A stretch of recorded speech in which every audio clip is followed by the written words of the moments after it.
کیونکہ اگر دنیا میں دیکھیں اگر ایک انسان کو اس کی سزا مل جاتی ہے، اگر وہ ناحق کسی کو قتل کرتا ہے، اگر کسی کو ہیوملیٹ کرتا ہے، اگر کسی کو نقصان پہنچاتا ہے، تو اللہ سبحانہ تعالیٰ نے جو سزائیں دی تھیں تاکہ وہ آخرت کی سزا سے بچ جائیں، کیونکہ آخرت کے جو جہنم کی سزا ہے وہ بہت بڑی سزا ہے۔ اور اگر ایک آدمی کے عمل سے بہت سے لوگوں کو سبق مل جاتا ہے، کیونکہ ہوتا کیا ہے کہ جب ہم کوئی چیز اپنی آنکھ سے دیکھ لیتے ہیں نا تو ہم ڈر جاتے ہیں۔ جیسے اگر فار ایگزامپل اگر کسی نے کسی کو ناحق قتل کیا، اگر اس کو سولی پہ چڑھانے کی سزا سب کے سامنے مل جاتی ہے تو جتنے لوگ بھی دیکھتے ہیں وہ اس سے خوفزدہ ہو جاتے ہیں، اور وہ پھر وہ گناہ کرنے سے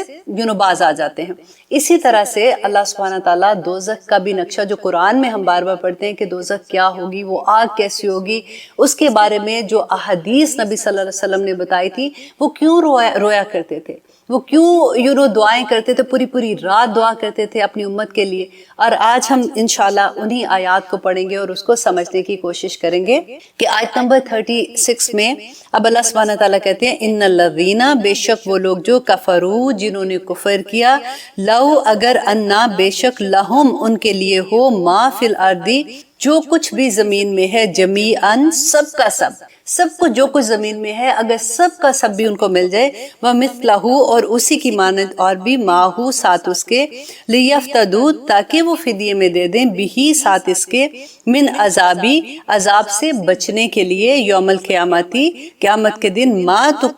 تقبلا، تو ہرگز نہیں قبول کیا جائے گا، منہم، ان سے، وَلَهُمْ، اور ان کے لیے، عذاب علیم، اور ان کے لیے دردناک عذاب ہے۔ دیکھیں نبی صلی اللہ علیہ وسلم نے فرمایا تھا کہ قیامت کے دن ایک جہنمی کو لایا جائے گا اور اس کو کہا جائے گا کہ اگر تمہیں پوری دنیا کی ہر نعمت، جتنی بھی اللہ سبحانہ تعالیٰ کی دنیا میں چیزیں ہیں، سب کی سب دولت، سب کا سب تمہیں مل جائے، تو کیا تم اپنے آپ کو آج عذاب، کیونکہ وہ تو اپنی آنکھ سے عذاب دیکھ چکا ہوگا نا، تو تم اپنے آپ کو بچانے کے لیے وہ تمام کی تمام چیزیں فدیے میں دو گے؟ تو وہ کہے گا کہ کیوں نہیں، ہاں میں ضرور دوں گا۔ تو اللہ سبحانہ تعالیٰ کہیں گے کہ یہ جھوٹ کہتا ہے، کیونکہ دنیا میں نے اس سے بہت کم کا مطالبہ کیا تھا، جب یہ اپنے باپ کی پشت میں تھا اس وقت میں نے اس سے عہد لیا تھا کہ تم میرے ساتھ کسی کو شریک نہ کرنا، تم شرک نہ کرنا، لیکن یہ شرک کیے بغیر نہیں رہ سکتے۔ اب دیکھیے شرک کی سزا کتنی بڑی ہے۔ اب جب ہم جہنم کا عذاب پڑھتے ہیں تو نبی صلی اللہ علیہ وسلم نے اس کا نقشہ کھینچا تھا۔ آج سے 1400 سال پہلے نبی صلی اللہ علیہ وسلم نے کہا تھا کہ لوگوں اس آگ سے بچ جاؤ، میں نے جہنم کی آگ دیکھی ہے، اور وہ آگ ایسی ہے جو کچھ نہیں چھوڑے گی۔ اور کس طرح کی آگ ہے انہوں نے اس کی جو ایکسپلینیشن دیا تھا وہ تھوڑا سا میں یہاں پہ آپ کو بتاتی ہوں کہ نبی صلی اللہ علیہ وسلم نے فرمایا، اللہ اکبر، کہ انہوں نے کہا کہ میں نے آگ دیکھی ہے، جہنم کی آگ جو دہکتی ہوئی بھڑکتی ہوئی آگ ہے، شعلے اگلتی ہوئی آگ ہے، اور جسم و جان سے چمٹ جانے والی آگ ہے۔ دنیا کی آگ سے 69 گنا زیادہ اس کی گرمی ہے۔ اس میں داخل ہونے والے کے لیے آگ کا لباس ہے، آگ کا بستر ہے، آگ کا سائبان ہے، آگ کی چھتریاں ہیں، آگ کی زنجیریں ہیں۔ انہوں نے خبردار کیا سب کو کہ لوگوں، آگ میں پیدا ہونے والے زہریلے سانپ جو ہیں وہ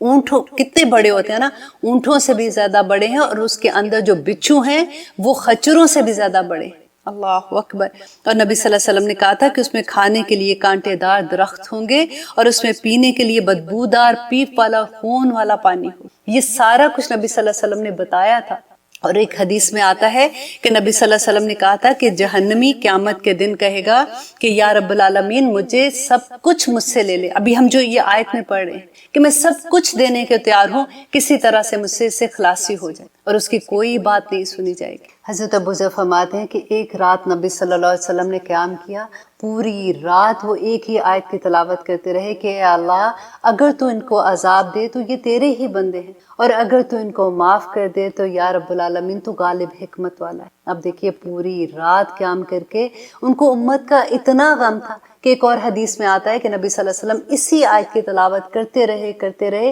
اور اس کے بعد اپنے دونوں ہاتھ اٹھا کے اللہ سبحانہ تعالیٰ سے دعا کرنے لگے کہ، اور روتے جا رہے تھے اور دعا کرتے جا رہے تھے کہ یا اللہ میری امت، یا اللہ میری امت۔ تو اللہ سبحانہ تعالیٰ نے جبرائیل علیہ السلام سے کہا کہ جبرائیل جاؤ اور جا کے پوچھو کہ یہ کیوں رو رہے ہیں، حالانکہ اللہ سبحانہ تعالیٰ کو پتہ تھا۔ جبرائیل علیہ السلام نے نبی صلی اللہ علیہ وسلم سے پوچھا تو انہوں نے اپنی امت کے غم کے بارے میں ان کو بتایا۔ تو اللہ سبحانہ تعالیٰ نے کہا کہ جبرائیل جا کے نبی صلی اللہ علیہ وسلم کو ان کو کہہ دو جا کے کہ میں تمہیں تمہاری امت کے بارے میں خوش کر دوں گا، تم کو ناراض نہیں کروں گا۔ سبحان اللہ۔ اب دیکھیے کہ صحابہ کیونکہ ان کو نبی صلی اللہ علیہ وسلم کی ہر بات پہ منو انج یقین تھا، ان کی ہر بات کو وہ یوں سمجھتے تھے جیسے وہ اپنی آنکھ سے دیکھ رہے ہیں۔ ہم یہ آیات پڑھ کے کتنی دفعہ ہم نے یہ آیات پڑھی ہوں گی، ہمارا تو دل بھی نہیں دہلتا۔ اب دیکھیے حضرت عمر کہا کرتے تھے کہ اگر کوئی منادی آسمان سے کرنے والا یہ کہہ دے کہ تمام لوگ جنت میں جائیں گے سوائے ایک انسان کے، تو مجھے یہ ڈر ہوگا کہ وہ کہیں میں تو نہیں ہوں، اور اگر وہ یہ کہہ دے کہ تمام لوگ جہنم میں جائیں گے سوائے ایک کے،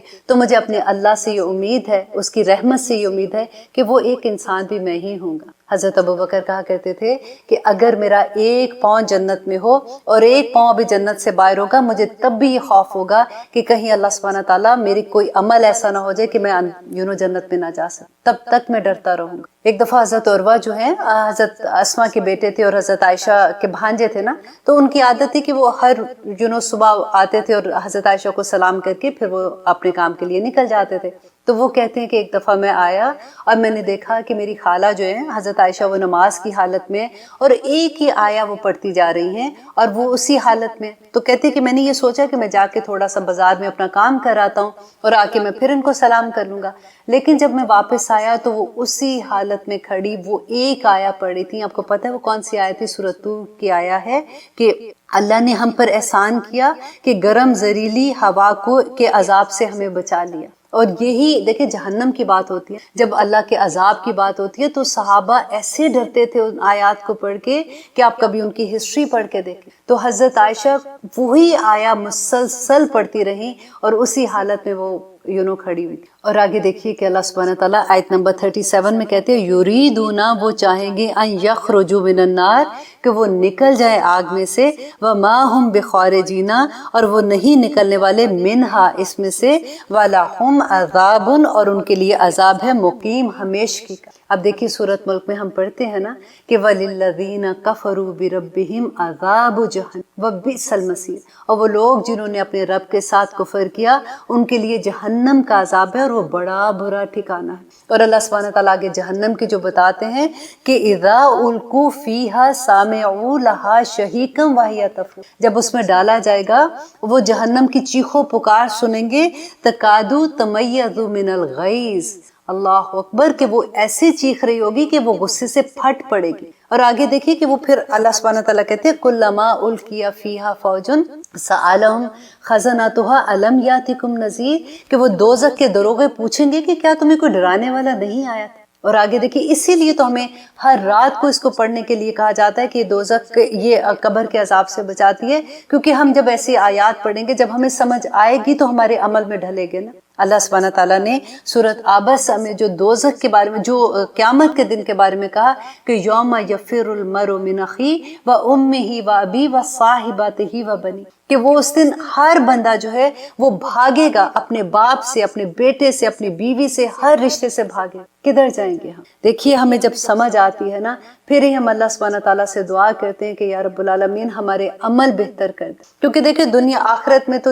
جو ہماری جانیں ہیں وہ اللہ سبحانہ تعالیٰ کے پاس گروی ہیں، ان کو چھڑانے کے لیے ہمیں کیا کرنا پڑے گا؟ وہاں پہ تو کوئی کرنسی نہیں ہوگی، وہاں پہ کرنسی جسے چھڑانا ہے وہ ہمارے نیک عمال ہوں گے۔ ہم کوشش یہی کر رہے ہیں ہر پروگرام میں کہ اللہ سبحانہ تعالیٰ ہمیں نیک عمل کرنے کی توفیق دے تاکہ قیامت کے دن ہم کامیاب لوگوں میں شامل ہو جائیں۔ انشاءاللہ اب لیتے ہیں ایک چھوٹی سی بریک، پھر دیکھتے ہیں کہ آگے اللہ سبحانہ تعالیٰ کیا فرماتے ہیں۔ اب دیکھ رہے ہیں قرآن میری زندگی، الحمدللہ۔ اب ہم کریں گے آیت نمبر 38۔ اب دیکھتے ہیں کہ اللہ سبحانہ تعالیٰ اب یہاں پہ ہمیں کیا گائیڈ کر رہے ہیں کہ وَالسَّارِقُ، اور چور مرد، وَالسَّارِقَاتُ، اور چور عورت، فَاقْطَعُوا، پس کاٹ دو، أَيْدِيَهُمَا، ان دونوں کے ہاتھ، جَزَاءً بِمَا كَسَبَا، بدلہ ہے اس کا بوجہ اس کے جو ان دونوں نے کمایا، نکالاً، عبرتناک سزا ہے، من اللہ،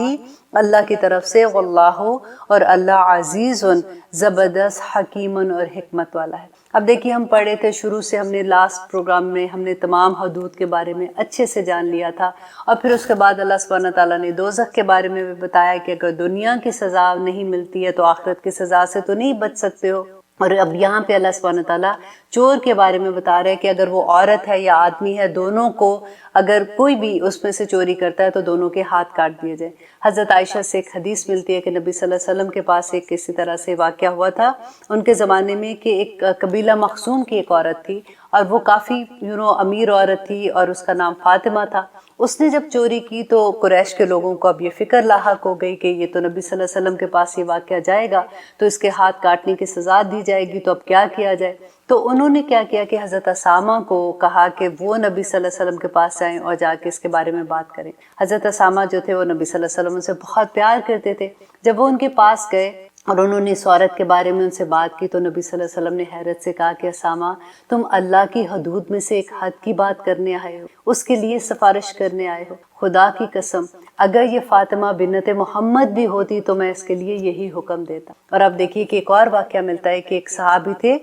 سفیان بن امیہ، ایک دن وہ مسجد میں لیٹے ہوئے تھے اور انہوں نے اپنی جو چادر تھی اس کو تکیہ سا بنا کے اپنے سر کے نیچے رکھا، تو ایک آدمی وہاں سے گزرا تو اس نے آرام سے ان کی چادر جو ہے وہ نکال لی، اور وہ جیسے وہ جانے لگا تو ان کی آنکھ کھل گئی، انہوں نے اس آدمی کو پکڑ لیا اور اس کو وہ لے کے نبی صلی اللہ علیہ وسلم کے پاس آئے، اور نبی صلی اللہ علیہ وسلم نے اس پہ حد قائم کرنے کی اس کو سزا دی کہ اس کے ہاتھ کاٹ دیے جائے۔ اب جیسے ہی اس کو سزا ملی تو سفیان کے دل میں بڑی ہمدردی پیدا ہوئی اور اس نے کہا کہ یا رسول اللہ میں اس کو معاف کرتا ہوں۔ تو نبی صلی اللہ علیہ وسلم نے کہا کہ سفیان، تم میرے پاس لانے سے پہلے تم نے اس کو معاف کیوں نہیں کیا؟ کیونکہ جب معاملہ میرے پاس آ گیا تو اب حد کو جاری کرنا میرے لیے واجب ہے۔ اسی طرح نبی صلی اللہ علیہ وسلم نے کہا کہ جب کبھی کوئی ایسا واقعہ آتا ہے تو تم قاضی تک پہنچنے سے پہلے ہی ایک دوسرے کو معاف کر دیا کر۔ اور ایک اور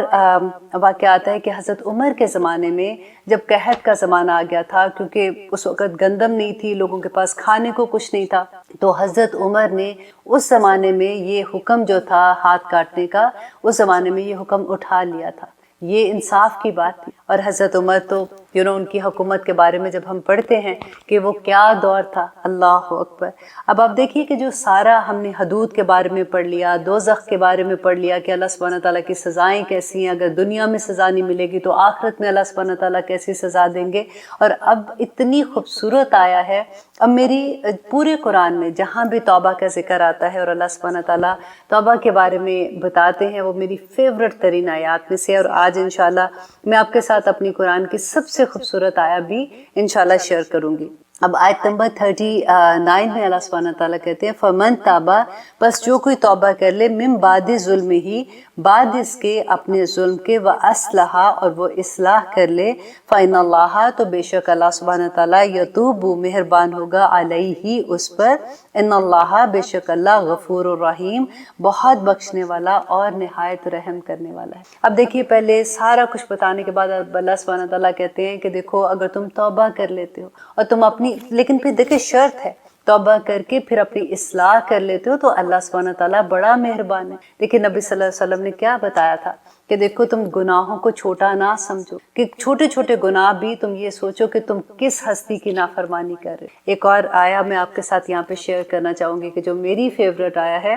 سورۃ زمر کی آیت نمبر 35 اور 34 میں اللہ سبحانہ تعالیٰ کہتے ہیں قل، کہہ دو، یا عبادی، اے میرے بندو۔ دیکھیے یہ مسلمان کو صرف اللہ سبحانہ تعالیٰ نہیں کہہ رہے، تمام انسانیت کو کہہ رہے ہیں کہ اے نبی کہہ دو، اے میرے بندو، الذین اسرفوا علی انفسہم، وہ لوگ جنہوں نے اپنی جانوں پر زیادتی کی ہے، لا تقنطوا من رحمت اللہ، کہ اللہ کی رحمت سے نا امید نہ ہونا۔ لیکن اگلی لائن آپ دیکھیے، یہ اتنی پیاری بات ہے کہ اللہ سبحانہ تعالیٰ کہتے ہیں ان اللہ، بے شک اللہ، یغفر، وہ معاف کر دے گا، الذنوب جمیعا، تمام کے تمام گناہ۔ یہ جب میں نے فرسٹ ٹائم یہ آیا پڑھی تھی اور جمیعہ کا لفظ جب پڑھا تھا تو آنیسٹلی دل کو اتنی تسلی ہوتی ہے، کیونکہ جب بھی ہم اللہ سبحانہ تعالیٰ کے ٹورڈ جاتے ہیں، جب ہمیں یہ لگتا ہے کہ ہماری زندگی ویسے نہیں ہے جیسے اللہ سبحانہ تعالیٰ چاہتے تھے، تو ہم جب توبہ کرتے ہیں تو پھر ایک خلش سی دل میں ہوتی ہے کہ پتہ نہیں اللہ سبحانہ تعالیٰ نے ہماری توبہ قبول کی کہ نہیں۔ لیکن پھر جب یہ والی آیا پڑھتے ہیں تو اتنی تسلی ہوتی ہے کہ اللہ سبحانہ تعالیٰ تو کہتے ہیں میں تمام کے تمام تمہارے گناہ معاف کر دوں گا، سبحان اللہ۔ اور اللہ سبحانہ تعالیٰ نے یہاں تک، نبی صلی اللہ علیہ وسلم کہتے ہیں کہ اگر تمہارے گناہ زمین سے آسمان کی بلندیوں تک بھی ہیں تو اللہ سبحانہ تعالیٰ تمہارے، اگر جب تم توبہ کرتے ہو اور تم اس توبہ کے لیے پھر تم اپنی اصلاح کر لیتے ہو تو اللہ سبحانہ تعالیٰ وہ تمام گناہ معاف کر دیتے۔ دیکھیے ہماری ایک نماز سے دوسری نماز کے درمیان میں جو ہم سے چھوٹے چھوٹے گناہ ہو جاتے ہیں، اور اس کی نماز کے بعد سے اگلی نماز، اس کے بعد تو نبی صلی اللہ علیہ وسلم نے کہا کہ جب تم عشاء کی نماز پڑھتے ہو تو تم بالکل ایسے ہو جاتے ہو جیسے ایک بالکل نیپاک بچہ ہوتا ہے، اس کے پاس کوئی گناہ نہیں رہتا انلیس کہ ہم بڑے گناہ نہ کریں۔ اسی طرح سے ایک جمعہ دوسرے جمعے کے درمیان میں جو گناہ ہو جاتے ہیں اور ایک رمضان سے دوسرے رمضان کے درمیان،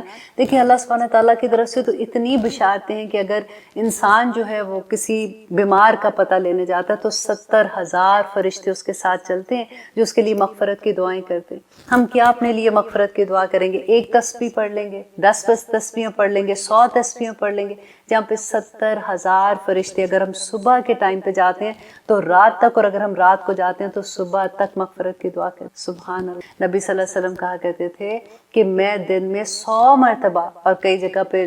ڈفرینٹ آتا ہے کہ 70 مرتبہ اللہ سبحانہ تعالیٰ سے ہر روز مغفرت کی دعا کرتا ہوں۔ تم بھی اللہ سبحانہ تعالیٰ سے استغفار کیا کرو۔ ایک واقعہ آتا ہے، کفل کا واقعہ آتا ہے۔ حضرت عمر کہتے ہیں کہ نبی صلی اللہ علیہ وسلم کہتے ہیں کہ کفل ایک آدمی تھا، بنی اسرائیل میں ایک آدمی تھا، بہت گناہ گار تھا، بے انتہا گناہ کرتا تھا اور اپنے گناہ پہ شرمندہ بھی نہیں ہوتا تھا۔ ایک دفعہ اس نے ایک عورت کو 60 درہم دی اور اپنے پاس بلایا۔ جب وہ اس کے پاس جانے لگا تو وہ عورت رونے لگی، تو اس نے کہا کہ کیا بات ہے کہ تمہیں کوئی زبردستی لے کے آئے، تم کیوں رو رہی ہو؟ تو اس عورت نے کہا کہ میں نے آج تک ایسا کام نہیں کیا، میری بھوک نے اور میرے فاقوں نے، کیونکہ گھر میں اس کے بچے تھے، تو مجھے مجبور کر دیا کہ میں آج تمہارے سے 60 درہم لے کے تمہارے پاس آئی ہوں۔ تو اس کے دل میں کیا نیکی اس وقت آئی، تو اس نے اس کو کہا کہ اچھا تم چلی جاؤ، میں تمہیں کچھ نہیں کہوں گا، جو میں نے 60 درہم دیے ہیں وہ بھی تم لے جاؤ۔ اور اس کے بعد کفل نے کہا کہ اس کے بعد سے میں توبہ کرتا ہوں کہ میں کوئی گناہ نہیں کروں گا، اور اسی رات اس کی موت آ جاتی اور وہ فوت ہو جاتا ہے۔ تو اللہ سبحانہ تعالیٰ نے اس کے دروازے پر یہ لکھوا دیا کہ کفل کو اللہ سبحانہ تعالیٰ نے معاف کر دیا۔ اب دیکھیے ایسی کبھی روایت ہم پڑھتے ہیں، ہم کہتے ہیں کہ ایسے کیسے کہ اللہ سبحانہ تعالیٰ نے اس کے دروازے پہ لکھوا دیا کہ کفل کو معاف کر دیا۔ تو آپ کو یاد ہے جب ہم حابیل قابیل کا واقعہ پڑھے تھے تو اس زمانے میں یہ ہوتا تھا کہ جب کوئی صدقہ دیتا تھا تو صدقہ جس کا قبول ہوتا تھا، آسمان سے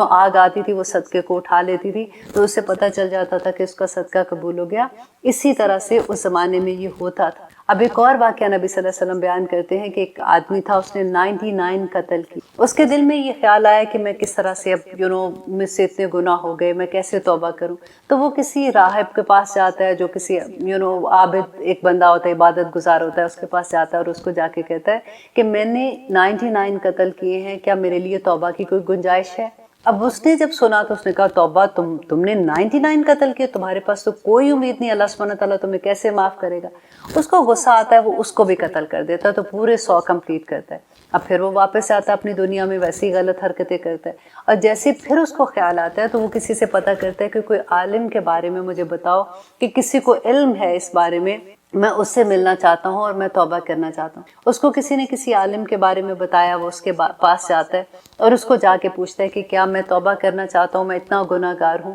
کیا میری توبہ قبول ہوگی؟ اس نے کہا کہ کیوں نہیں ہوگی، تمہارے اور توبہ کے درمیان میں اور تمہارے اللہ کے درمیان میں کون آ سکتا ہے؟ تم اللہ سے پکی سچی توبہ کر لو اور اپنی اصلاح کر لو، اللہ ضرور معاف کرے گا۔ اور وہ کہتا ہے واقعی اللہ سبحانہ تعالیٰ مجھے معاف کر دیں گے؟ اس نے کہا بالکل معاف کریں گے، لیکن تم ایک کام کرو کہ تم یہ شہر چھوڑ دو، کیونکہ ادھر تمہارے دوست ہیں، تمہاری طرح کے لوگ ہیں جن کے اندر رہتے ہوئے، دیکھیں اس میں کتنا بڑا سبق ہے، تو ان کے ساتھ رہتے ہوئے تم اپنی برائیاں نہیں چھوڑ پاؤ گے، تو تم اس شہر سے چلے جاؤ، فلاں شہر میں چلے جاؤ، وہاں پہ بڑے نیک لوگ رہتے ہیں، جب تم ان کے ساتھ رہو گے تو تمہارے لیے نیکیاں کرنا آسان ہو جائے گا۔ اب وہ واپس جاتا ہے اور اپنا سامان باندھتا ہے اور جو بھی اس نے سامان لے کے جانا ہے، اور وہ شہر کی طرف نکل جاتا ہے۔ ابھی آدھے راستے میں ہوتا ہے کہ اس کا موت کا وقت آ جاتا ہے۔ اب ملک الموت اس کی جان لینے آتے ہیں تو جنت کے فرشتے اور دوزخ کے فرشتے آ جاتے ہیں، اور جنت کا فرشتہ کہتا ہے کہ اس کی روح میں قبض کروں گا، اور دوزخ کا فرشتہ کہتا ہے کہ نہیں، یہ تو میں اس کے لے کے جاؤں گا، یہ تو گناہ گار ہے۔ اور جنت والا فرشتہ کہتا ہے نہیں، اس نے تو توبہ کر لی تھی۔ وہ کہتا ہے ابھی تو اس نے کوئی نیک کام بھی نہیں کیا، ابھی تو وہ وہاں پہنچا بھی نہیں ہے۔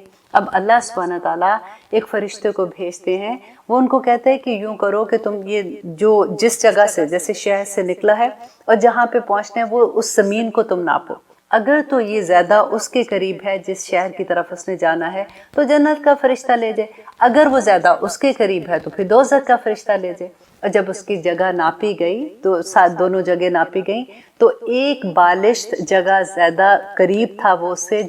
جس شہر کی طرف اس نے جانا تھا، اور اس پہ جنت کا فرشتہ اس کی روح قبض کر کے لے۔ اور روایات میں یہ بھی ملتا ہے کہ اللہ سبحانہ تعالیٰ نے فرشتوں کو حکم دیا تھا، زمین کو حکم دیا کہ تم ایک بالشت پڑ جاؤ۔ دیکھیے جو توبہ کرتے ہیں اللہ سبحانہ تعالیٰ کس طرح سے ان کی مدد کرتے ہیں۔ اب دیکھیے اس زمین پہ سب سے پہلی توبہ کس نے کی تھی؟ آدم علیہ السلام نے۔ جب اللہ سبحانہ تعالیٰ نے آدم علیہ السلام کو کریٹ کیا تھا، فرشتوں کو کہا کہ ان کو سجدہ کرو، ابلیس نے انکار کر دیا۔ اللہ سبحانہ تعالیٰ نے کہا کہ تم مردود ہو، تم نکل جاؤ یہاں سے۔ اب کیا ہوا تھا؟ آدم علیہ السلام کو جنت میں بھیج دیا۔ اب آدم علیہ السلام نے بھی جنت میں جا کے ان سے خطا ہو گئی، انہوں نے وہ پھل کھا لیا۔ تو دیکھیے حکم تو اس نے ابلیس نے بھی نہیں مانا، اور حکم تو آدم نے بھی نہیں مانا نا، اس سے بھی خطا ہو گئی۔ تو آدم علیہ السلام کو تو نبوت دے دی اللہ سبحانہ تعالیٰ نے، اور ابلیس کو کہا کہ تو مردود ہے۔ What was the reason? Reason was کہ جیسے ہی آدم علیہ السلام سے غلطی ہوئی، انہوں نے فوراً اللہ سبحانہ تعالیٰ سے کیا دعا مانگی تھی کہ ربنا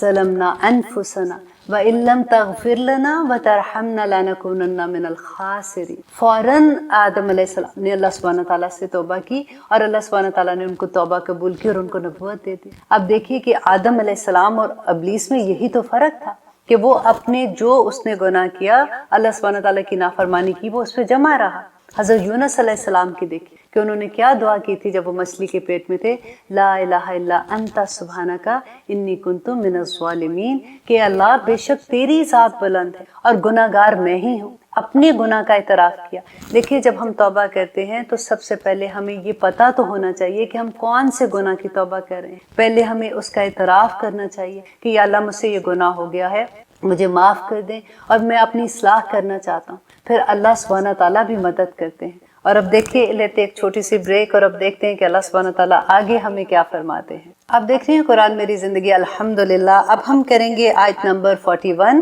جس میں اللہ سبحانہ تعالیٰ نبی صلی اللہ علیہ وسلم کو یہ بتا رہے ہیں کہ اب یہود کا جو فیصلہ ہے، ان کے معاملات کے جو فیصلے ہیں کہ وہ قرآن کے مطابق ہوں گے یا توراہ کے مطابق، یا ان کی جو بھی انہوں نے اب توراہ کا جو قانون بدل دیے ہوئے تھے اس کے مطابق فیصلے ہونے۔ کیونکہ نبی صلی اللہ علیہ وسلم جب مدینہ تشریف لاتے ہیں تو ان کا پہلی دفعہ واسطہ وہاں پہ یہود کے ساتھ پڑتا ہے۔ اب یہود کے پہلے سے وہاں پہ بنو نذیر اور بنو قریظہ دو قبیلے پہلے سے آباد تھے۔ اب ہوتا کیا تھا کہ بنو نذیر جو تھا یہ ایک امیر قبیلہ تھا، بڑی شان و شوکت تھی اور یہ اپنے آپ کو بہت بڑا سمجھتے تھے، اور بنو قریظہ کے جو لوگ تھے یہ غریب لوگ تھے اور ان کو یہ دبا کے رکھتے تھے۔ اگر ایسا ہوتا تھا کہ بنو قریظہ کا کوئی شخص بنو نذیر کے کسی بندے کو قتل کر دیتا تو اب غلام کو قتل کر دیتا تھا تو وہ اس کے آزاد بندے کو قتل کرتے اور پھر سادیت بھی لیتے تھے، اور پھر انہوں نے رکھا ہوا تھا کہ اگر فار ایگزامپل بندہ ان کا قتل ہو جاتا ہے تو اس کی جگہ پہ وہ 70 وسق کھجور دیا کرتے تھے، تو اس کو بھی ڈبل لیا کرتے تھے۔ لیکن اگر ایسا ہوتا تھا کہ ان کے بنو نذیر کے کسی بندے سے کوئی قتل ہو جاتا تھا تو بنو قریظہ کے بندے سے یہ صرف 70 وسق کھجور دے کے معاملہ ختم کر دیتے تھے۔ اور اس کے علاوہ بھی اگر کوئی بھی معاملہ ایسا ہوتا تھا تو ان کے ساتھ بڑی ظلم و زیادتی کرتے تھے۔ اب ہوا کیا کہ جب نبی صلی اللہ علیہ وسلم مدینہ تشریف لاتے ہیں تو بنو قریظہ کے لوگوں نے دیکھا کہ یہ تو ان کا معاملہ جو بھی ہوتا ہے یہ تو انصاف کی بنا پہ معاملہ کرتے ہیں۔ تو نبی صلی اللہ علیہ وسلم کو دیکھیے، ہم نے قرآن میں پڑھا نا کہ یہ نبی صلی اللہ علیہ وسلم کو یوں پہچانتے تھے جیسے اپنے بیٹوں کو پہچانتے، تو ان میں اور بنو نذیر میں بڑے پڑھے لکھے عالم تھے۔ دے نو کہ نبی صلی اللہ علیہ وسلم جو ہیں وہ آخری نبی ہیں اور یہ نبی جو ہیں یہ برحق ہیں، لیکن کیونکہ جیلسی تھی اور اس وجہ سے انہوں نے نبی صلی اللہ علیہ وسلم کو نہیں مانا تھا۔ لیکن بنو قریظہ کیونکہ اپنے لوگوں سے تنگ آ گیا ہوا تھا، انہوں نے کہا کہ ہم اپنے، کیونکہ ہم رہتے تو ایک ہی شہر میں، ایک مدینہ میں، تو ہم اپنے معاملات کا فیصلہ نبی صلی اللہ علیہ وسلم سے کروائیں گے۔ اب جیسے بنو نذیر کو یہ پتہ چلا تو وہ تو پریشان ہو گئے کہ یہ کیا، یہ تو اپنا حکم ان کو بنا لیں گے، اور انہوں نے پہلے تو بڑی کوشش کی کہ کسی طرح سے معاملہ وہاں تک نہ پہنچے، لیکن جب انہوں نے یہ دیکھا کہ معاملہ ان کے ہاتھ سے نکل گیا ہے تو انہوں نے کہا ٹھیک ہے پہلے ہم یوں کرتے ہیں، کیونکہ معاملہ یہی تھا کہ کسی کا قتل ہو گیا تھا، تو انہوں نے یہ کہا کہ پہلے ہم فرضی ایک بندہ بھیجتے ہیں۔ نبی صلی اللہ علیہ وسلم کے پاس بھیجا اور انہوں نے کہا کہ اگر ایسا معاملہ ہوتا ہے کہ کسی کا قتل ہو جاتا ہے تو آپ اس کے بارے میں کیا سزا دیں گے؟ تو نبی صلی اللہ علیہ وسلم نے جو سزا تھی بتا دیا کہ قتل کے بدلے میں قتل ہے، اور قصاص کا سارا انہوں نے بتا دیا کہ ایسا ہے۔ تو انہوں نے کہا کہ نہیں یہ تو غلط بات ہے، ہم تو نہیں مانیں گے، انہوں نے ماننے سے انکار کر دیا۔ تو ہوتا کیا تھا کہ یہ کیا کہتے تھے کہ اگر فیصلہ ایسا ہے کہ جو ہمارے حق میں جانے والا فیصلہ ہے تو ہم مانیں گے، اور اگر نہیں ہے تو ہم نہیں مانیں گے۔ تو اس پہ یہ آیت نازل ہوئی۔ اور ایک اور واقعہ ہوا تھا کہ ایسے زنا کا ایک کیس ہوا تھا، شادی شدہ تھے دونوں، لڑکا اور جو لڑکی تھے، تو وہ بھی معاملہ جب نبی صلی اللہ علیہ وسلم کے پاس آتا ہے تو جبرائیل علیہ السلام ان کو نبی صلی اللہ علیہ وسلم کو بتا دیتے ہیں کہ ان کا فیصلہ جو ہے یہ رجم اس کی سزا ہے. تو جب نبی صلی اللہ علیہ وسلم ان کو بتاتے ہیں تو وہ اس کو ماننے سے ان کو ہوتا ہے کہ تھوڑا سا کہ ہم ایسا فیصلہ ہم نہیں مانیں گے. تو نبی صلی اللہ علیہ وسلم ان کو کہتے ہیں کہ اچھا تمہارا ایک عالم ہے اور وہ ابن سوریہ کا نام ہے اس کا, اور وہ اس شہر میں رہتا ہے. انہوں نے بتایا سارا, جبرائیل علیہ السلام نے ان کو ساری نشانیاں بتا دی تھی. تو انہوں نے کہا کہ ہاں وہ تو بہت بڑے عالم ہے اور اس پائے کا تو ہمارے اندر کوئی عالم ہے ہی نہیں ہے. تو انہوں نے کہا کہ ٹھیک ہے تم اس کو اپنا حکم بنا لو اور اپنا جج بناؤ اور وہ فیصلہ اس کے بارے میں کرے گا. جو دن مقرر ہوا اس دن یہ سارے جمع ہوئے اور آ کے نبی صلی اللہ علیہ وسلم نے ان کو پوچھا, ابن سوریہ کو, کہ ابن سوریہ میں تمہیں قسم دیتا ہوں تم مجھے صرف یہ بتاؤ کہ تمہاری توراہ میں تمہیں اللہ سبحانہ تعالیٰ نے اس کے بارے میں, زنا کے بارے میں کیا حکم دیا ہے. تو اس نے کہا کہ اگر آپ مجھے قسم نہ دیتے تو میں کبھی آپ کو سچ نہ بتاتا کہ ہماری کتاب میں بھی رجم ہی اس کی سزا ہے. تو اس کے بارے میں پھر یہ آیت اتری تھی کہ کس طرح سے یہ نبی صلی اللہ علیہ وسلم کے پاس آتے تھے اور کیسے یہ جھوٹ بولتے تھے اور کیسے جو فیصلے ان کے ایسے ہوتے تھے کہ جو اپنی ان کو لگتا تھا مشکل ہے تو ان کے پاس آ جاتے تھے کہ شاید یہاں پہ کوئی آسانی مل جائے, اور اگر یہاں کا فیصلہ ان کو پسند نہیں آتا تھا تو ماننے سے انکار کر دیتے تھے. بیسیکلی یہ نبی صلی اللہ علیہ وسلم کو دھوکے میں رکھتے تھے. تو یہاں پہ اللہ سبحانہ تعالیٰ آیت نمبر 41 میں کہہ رہے ہیں کہ یا ایھا الرسول, اے رسول. دیکھیے یہ پہلا مقام ہے ابھی تک کہ جہاں پہ پہلی دفعہ اللہ سبحانہ تعالیٰ نبی صلی اللہ علیہ وسلم کو رسول کے نام سے پکار رہے ہیں. پورے قرآن میں 2 مقام ایسے ہیں, اور دوسرا بھی اسی سورہ میں سورۃ المائدہ کی آیت نمبر 66 میں ہے جہاں پہ اللہ سبحانہ تعالیٰ نبی صلی اللہ علیہ وسلم کو رسول کہہ کے پکارے ہیں. یہ بہت بڑا مقام ہے. اور اللہ سبحانہ تعالیٰ کہتے ہیں لا یحزنک, نا غمگین کریں آپ کو, الذین, وہ جو یسارعون فی الکفر, جو کفر میں دوڑ دھوپ کر رہے ہیں, جو بھاگ رہے ہیں نافرمانی کرنے میں, گناہ کرنے میں دوڑ رہے ہیں, آپ ان کی وجہ سے پریشان نہ ہوں. من الذین, ان لوگوں میں سے جو قالو کہتے ہیں آمنا, ہم ایمان لائے, بافواہہم, اپنے منہوں سے, ولم تؤمن, حالانکہ نہیں ایمان لائے, قلوبہم, ان کے دل, کہ یہ منہ سے کہتے ہیں لیکن ان کے دل ابھی بھی ایمان نہیں لائے. تو یہ کون لوگ تھے؟ جو منافق تھے, کہ وہ منہ سے کہتے تھے کہ ہم ایمان لائے ہیں لیکن ان کے دل ابھی تک ایمان لانے والے نہیں. تو اللہ سبحانہ تعالیٰ نبی صلی اللہ علیہ وسلم کو پہلے سے بتا رہے ہیں